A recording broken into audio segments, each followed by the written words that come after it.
Võrreldes eelnevate aastatega on sademeid selle aasta jaanuaris maha tulnud hulgaliselt rohkem. Kohati on ööpäevas maha langenud üle 39 sentimeetri lund. Seoses suuremahuliste sademetega on raskendatud nii liiklemine kui ka koristustööd linnaosades. Vastavalt Kohtla-Järve linnas kehtivale heakorra eeskirjale on sõiduki omanikud, kes pikemalt ei kasuta oma transpordivahendit, kohustatud parkima sõiduki selliselt, et see ei segaks linnas teostatavaid lumekoristustöid. Lugupeetud elanikud, seoses suure lumerohkusega, mis on viimastel päevadel maha sadanud, on tekkinud probleemid lume koristamisel, mida segavad seisma jäetud autod.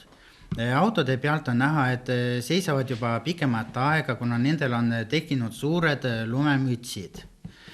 Seoses sellega tahaks juhtida teie tähelepanu antud asjaolule, et Kohtla-Järve linnas on vastu võetud Kohtla-Järve linna heakorra eeskiri, kus on ka räägitud sellest, et kui sõiduk jääb pikemaajaliselt seisma, siis peab vaatama, et ta ei segaks lumekoristust. Antud määruses on kõik ilusasti lahti kirjutatud.